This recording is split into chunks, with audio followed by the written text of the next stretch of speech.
الحمد لله على إحسانه والشكر له على توفيقه وامتنانه، وصلى الله وسلم على خاتم النبيين وإمام المرسلين سيدنا محمد بن عبد الله الأمين وعلى آله الطيبين وأصحابه الغر الميامين. ما اتصلت عين بنظر ووعت أذن بخبر وسلم تسليما كثيرا كثيرا. أما بعد، فأعوذ بالله من الشيطان الرجيم. بسم الله الرحمن الرحيم. ولكن كونوا ربانيين بما كنتم تعلمون الكتاب وبما كنتم تدرسون. صدق الله العظيم. عزیز طلبہ، یہ میرے لیے بڑی سعادت کی بات ہے کہ اللہ رب العالمین نے مجھے یہ توفیق دی اور یہ نعمت دی کہ میں آج دارالعلوم ندوۃ العلماء کی مسجد میں اپنے اساتذہ کرام کی موجودگی میں آپ حضرات سے مخاطب ہوں. یہ میرے لیے بالکل بھی مناسب نہیں تھا کہ میرے اساتذہ کرام نیچے تشریف فرما ہوں اور میں کرسی پر بیٹھے رہوں، اور نہ ہی میں اس بات کی زیادہ جرأت کر سکتا ہوں کہ اپنے اساتذہ کرام کی موجودگی میں بہت زیادہ لفظ کروں. لہذا اپنے اساتذہ کے حکم پر میں آپ حضرات کے سامنے چند باتیں مختصر انداز میں عرض کرنا چاہوں گا. جو آیت کریمہ میں نے ابھی آپ کے سامنے پڑھی، یہ آیت ایک ایسی آیت ہے جس کے متعلق حضرت مولانا ابو الحسن علی الحسنی الندوی رحمۃ اللہ علیہ نے فرمایا کہ یہ آیت در حقیقت مستقل ایک معجزہ ہے. یہ ایک ایسی آیت ہے جس میں ہم سے اور آپ سے یہ مطالبہ کیا گیا کہ ہم ربانیین بنیں، اور حضرت نے اس طرف اشارہ فرمایا کہ آخر کیا وجہ ہے کہ لفظ ربانی کا ہی انتخاب اللہ نے فرمایا. یہ بھی کہا جا سکتا تھا کہ علماء کا لفظ استعمال کر لیا گیا ہوتا یا کوئی اور لفظ استعمال کر لیا گیا ہوتا، لیکن اللہ نے ربانیین کا لفظ استعمال کیا. ربانی وہ شخص ہوتا ہے، ربانی وہ عالم ہوتا ہے، ربانی وہ فرد ہوتا ہے جس کے اندر جو خود تربیت یافتہ بھی ہو اور دوسروں کی تربیت کرنے کی صلاحیت بھی اس کے اندر پائی جاتی ہو. یہ وہ شخص ہوتا ہے جو دین کی تعلیم بھی حاصل کرتا ہے اور دینی تعلیم کی نشر و اشاعت کے لیے جد و جہد بھی کرتا ہے اور اپنا احتساب بھی کرتا رہتا ہے اور اپنی ایمانی قوت میں اضافہ کرتے رہنے کی کوشش کرتا رہتا ہے. لہذا قرآن کریم کی آیت ہم سے اور آپ سے یہ مطالبہ کرتی ہے کہ ہم اگر کسی ادارے میں اور بالخصوص دارالعلوم ندوۃ العلماء جیسے ادارے میں طالب علم کی حیثیت سے موجود ہیں تو ہم یہاں اس بات کی بھرپور کوشش کریں کہ ہم اپنی شخصیت کس طرح بنا پائیں. جس طرح اللہ رب العالمین چاہتا ہے اس طرح ہم اپنی شخصیت کو کس طرح ڈھال پائیں، کس طرح ہم ایسے افراد بن جائیں جو خود کے لیے بھی سیدھے راستے کی طرف وہ چلنے والا ہو اور تمام انسانیت کو سیدھا راستہ دکھانے والا بھی ہو. چونکہ یہ دین اسلام ایک ایسا دین ہے جو انفرادی دین نہیں ہے بلکہ اجتماعی دین ہے.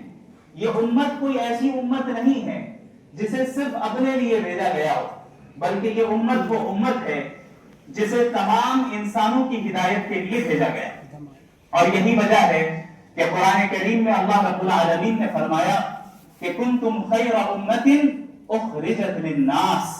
یہ نہیں کہا کہ تمہیں صرف مسلمانوں کے لیے نکالا گیا، یہ نہیں کہا کہ تمہیں صرف تمہارے گھر والوں کے لیے بھیجا گیا یا تمہارے خاندان والوں کے لیے بھیجا گیا یا تمہاری اپنی ذات کے لیے بھیجا گیا. نہیں، تم تمام انسانوں کے لیے بھیجے گئے.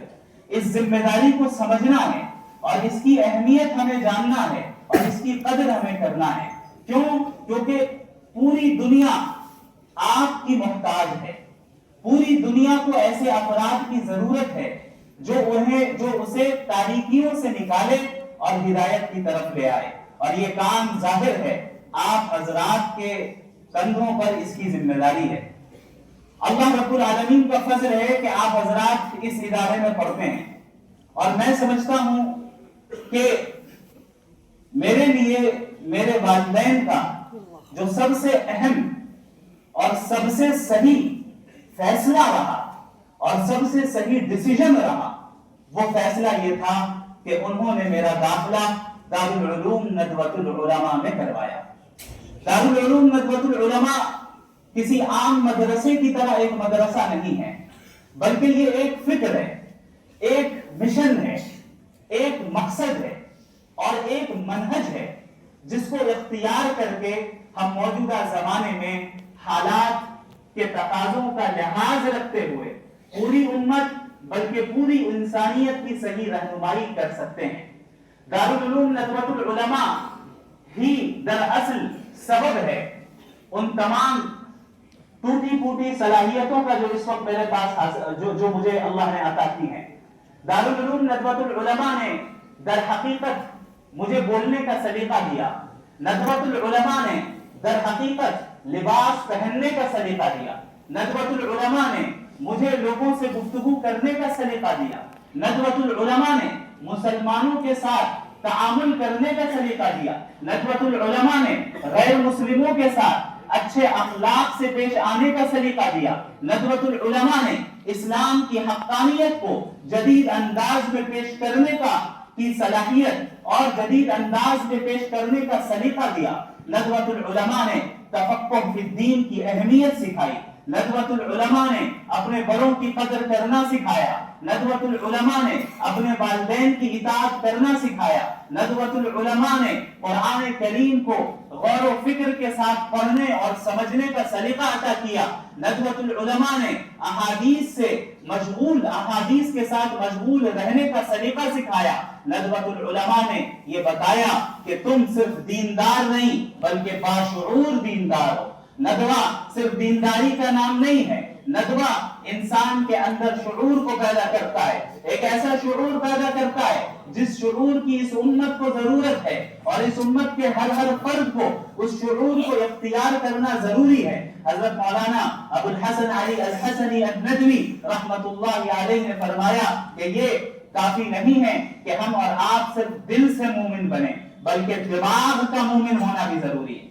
صرف دل کا مومن ہونا کافی نہیں ہے کہ آپ جذبات میں آئیں اور جذباتی انداز میں بات کریں اور جذباتی انداز میں دین کی اشاعت کریں اور صرف جذباتیت کا ہی مظاہرہ کریں، بلکہ ضروری یہ بھی ہے کہ ہم اور آپ عقلی طور پر اور انٹلیکچوئل سطح پر باشعور ہوں۔ میں بغیر کسی فخر کے تحدیث بالنعمت کے طور پر اور اس کمال کی نسبت اللہ رب العالمین کی طرف کرتے ہوئے اور اس کے بعد اپنے اساتذہ کی محنتوں کی طرف کرتے ہوئے میں یہ عرض کرنا چاہتا ہوں کہ ابھی جو مناظرہ ہوا اس مناظرے کی ویڈیوز میں آپ نے کمنٹس پڑھے ہوں گے، آپ نے لوگوں کے تاثرات دیکھے ہوں گے اور سنے ہوں گے۔ ابھی میں دلی کے ایئرپورٹ میں تھا، وہاں پر چند غیر مسلمان میرے پاس آئے اور انہوں نے کہا کہ ہمیں بڑی خوشی ہوئی کہ آپ نے مذہب کا مقدمہ رکھا، اور اس انداز میں رکھا کہ ہمیں تعجب ہوا کہ کوئی مدرسے کا اسٹوڈنٹ بھی اس طریقے سے بات کر سکتا ہے۔ آپ ناراض نہیں ہوئے، آپ نے اس شخص کی شخصیت کا خیال رکھا، آپ نے ان کا احترام کیا۔ میں بغیر کسی مبالغے کے یہ کہتا ہوں کہ یہ سلیقہ مجھے ندوۃ العلماء نے عطا کیا، ماشاءاللہ۔ یہ سلیقہ مجھے میرے اساتذہ کرام نے سکھایا۔